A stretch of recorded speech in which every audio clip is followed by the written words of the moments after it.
Right, as I said in the last video, the engine bearings were wrong, so I've had to order new ones. So we're going to work on the wiring on the bike. So I've placed the guard liner, I guess you'd call it, back in.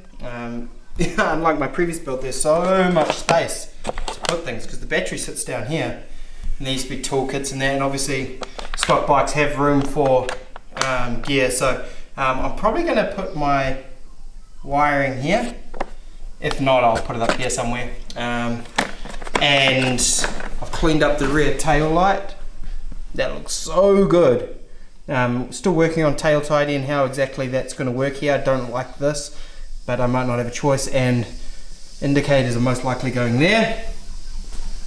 So I'm just using the old existing grips to mark where my switches are going to go, there and there, because we are reusing this throttle body, and then we'll run our wires internally and out here. So yeah, should go mean. Okay, so drilled our holes for our switches, and under there's a hole drilled for the wires to come out. I'm using all purpose-built motor stuff on this build. Australian company, designed by Tom over there. All of his gear, they build some wicked bikes, and then they make their own gear as well, which is really helpful because they know what builders want, because they build bikes. So I'm just going to finish, I'm going to start soldering wires to the switches, run them through the bars. The beauty about using the purpose-built motor stuff, so this is their black box. It's essentially a little control unit. What it means is all the switches are switched to ground, which means you don't have to run multiple wires per switch all the way up and down the bike. All you got to do is run a wire up and then a short wire back down the bars to a ground point where you can ground all of the switches to, and then it's the same for the rear indicators. You can ground it right by where they are, because it's just a switched ground. So this sends the actual signal and handles the current, so it's really helpful and tidy for wiring purposes. Right, call that a day. We've got our switches in. Look how clean it is. Obviously I've got paint on it, but I mean, there's just nothing showing. So simple. Yeah.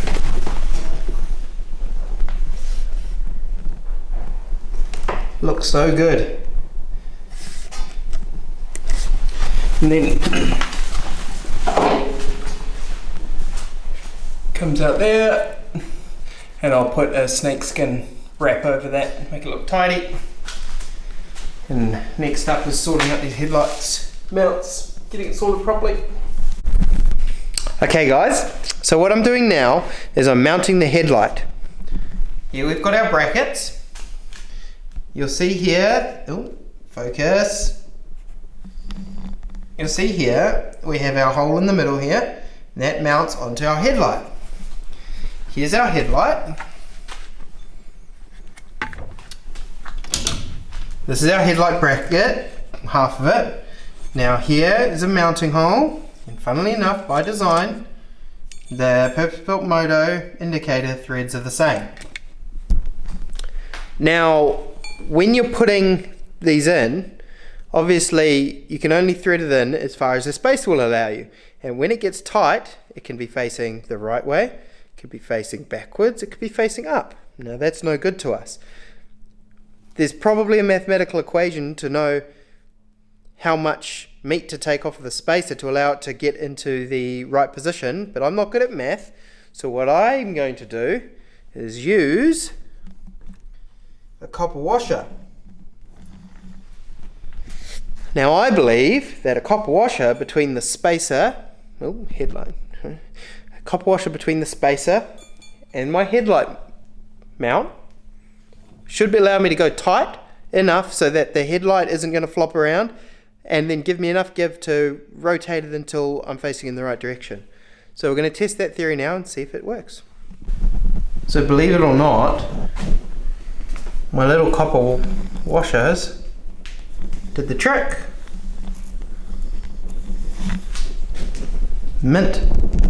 So you can see here I've terminated the wiring for the handlebar switches, and now I'm just going to put plugs on the wiring for the indicators so that they can be removed, not altogether removed out of the holes, but removed along with the headlight for when servicing forks and the likes. Okay, so this is the tail tidy from Purposeful Moto, license plate bracket, and you see it only comes up to here, which I don't know what their plate size is in Australia, but it's not big enough for ours because they usually bend it here to put the indicators on. But if we do that, we can do it behind the plate. So I'm around to Paul Easton's place, PJ Oil, Vapor Blasting in Rotorua, and I welded on these tabs. And then I'm going to grind all this up now, and that's where the then I'm going to sandblast it, paint it black, and that's where our indicators will go. Alright, so now the engine's in. Just going to put the carbs in, and then that'll allow me to find exactly where the throttle position sensor is, and then wire that up, and then I can figure out also where the rest of my loom runs. It's difficult without the engine in there because you don't want to run anything where it shouldn't go. So we'll stick, now that the engine's in, we're pretty free to figure out the rest of our wiring.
Okay, so I'm getting pretty sick of wiring.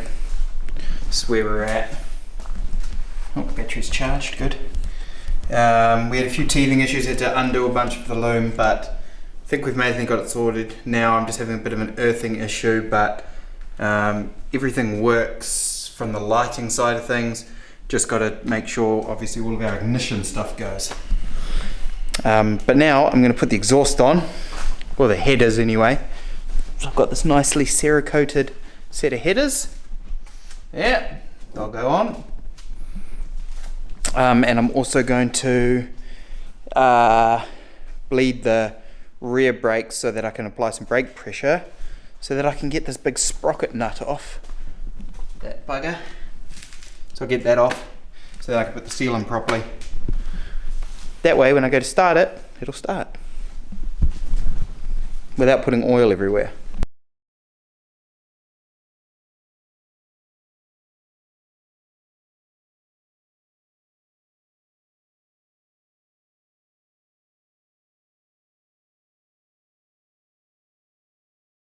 So I've been having a pig of a time figuring out my wiring, because see how these are bare wires. A lot of these wires you don't actually need once you've removed a bunch of stuff. So I hadn't quite gotten my wires right, and I had no spark. I've sorted that out now. Now I've got spark. So now I've just got to tidy up the wiring loom, put my throttle cables on, chuck the fuel tank on, and we should have a running bike. So. Almost. Okay, update on the bike. Obviously got the fender on there, got the brakes hooked up. Put the clutch on last night. And now I'm just going to bleed the clutch. Might bleed the brakes, not sure, might leave that for later. Tighten tidied up the wiring. The bike has been running. I'll obviously video it soon. The chain in that is on, just need to adjust it. So pretty much what I'm up to is tightening everything up. There's a lot that's not tight yet, so just got to tighten it all up. And then I need a new battery, and I'm waiting for a light control module to show up from Aussie. But yeah, we're pretty close to being done. Sweet.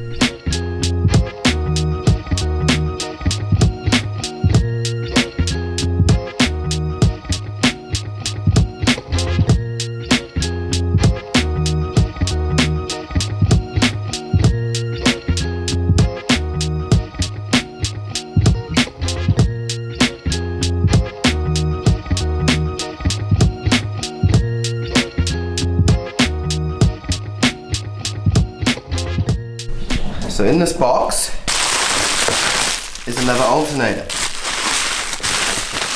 Alright, here's the original one, and here's a brand new battery. Now I'd have the battery hooked up and I'd come in the morning and the battery would be dead flat, like 1 volt. So I chucked my amp clamp over the earth lead on the battery, and sure enough there's 3 amps being drawn, which is a lot. So I unplugged a few things to isolate where it was. It's coming from the alternator. Now I did some research and spoke to an auto sparky mate, and it sounds like the alternator has a faulty diode in it, and then what happens is the diode essentially back feeds power and drains the battery. So I'm going to chuck a new one in, or second hand one. Thankful to the fella, I think it's called Not Just Fairings or something Fairings up in Auckland, who sent it to me so fast, overnight delivery, so thanks for that. Because it is Saturday and next Friday this bike's going to be in Auckland, so I've got to get the alternator in, the lights finished, and then we're away. So I've got to paint the exhaust today, but as you can see, don't know if you can see that, but I can see my breath, so it's not ideal for painting, but we'll give it some time to warm up. We'll go from there.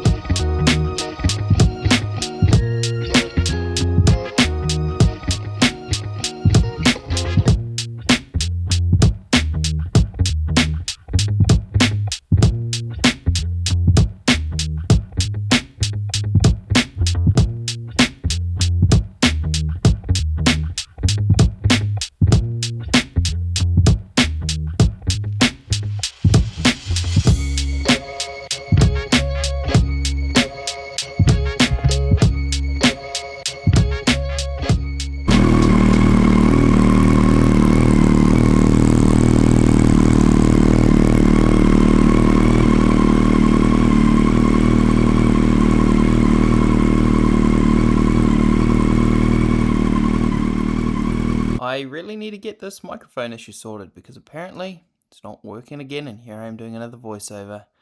So the bike is all buttoned up, ready to go. New chain and sprockets, Cerakoted the exhaust, bar end mirror there. Might change the way this is set up, but it's good for now. Got the micro switches, small little Daytona cube. Got new brakes, rebuilt forks, new headlight and indicators obviously. Micro ignition there, clean it all up, and yeah, working pretty good now. So I've also done the tail tidy. So yeah, now we'll turn the fuel on and show you what it sounds like. Obviously you heard it sound like in the last clip, but show the startup, nice and easy. So the lights light up there.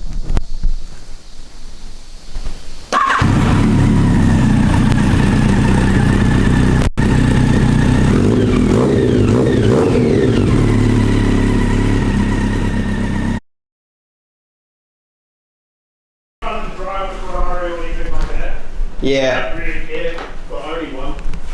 Alright, we've got the bike set up here for the Wind Therapy Early Access VIP release. Alex is here having coffee. Yeah. Your job. I'll do your job. Good man. Hey. No, we don't need to film this because like Charlie's just gonna have film a quick whatever I look. want. She's not gonna be here for later. Wow. See, like right now the screen's not. Oh, now it's going. So yeah, Kelvin built this. You built that. Apparently. Most of it. I did a little bit. I did a teeny tiny little bit. You did, and to be fair, you did a good job. Of the on the camera. So this is for your video, yeah? Yeah. Hi guys, Nick. Glad to be on Kelvin's channel. Behind the camera, Kelvin just said that I did a good job. So if this doesn't make the cut, then I know that Kelvin doesn't like me. Just tell me when you want me to press record. Now. Oh. Then. Guys, that's the front. Here's some. Do you want that? Yeah. Why didn't anyone come to that before? It looks semi-professional. No, they are professional, not us. Too high.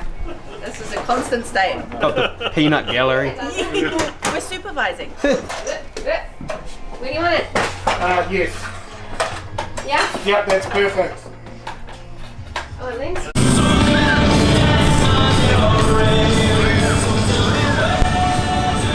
So we made it to Motor Social with the bike, and it turned out really well. The launch party went really well last night, and now we've got it here at Motor Social for everyone to have a look, and there's QR code here so they can scan and get tickets. So yeah, hopefully it goes well. It's supposed to be close to 1,000 bikes here today, so that should be good. Alright, we're done. Soft launch done. Next place last night, about 30 people. Pretty emotional time, a lot of effort, and it's a really important project for a lot of people. Hard launch today at Moto Social Winter Edition. First time at a Moto Social. Also done. Met some really awesome people. Met some people who want to get involved for the next one, which is very exciting. I've left the bike in the capable hands of Nick. I think Ewan's going to do an oil change and stuff on it. So big shout out to them. Thanks for coming along for the ride on this one.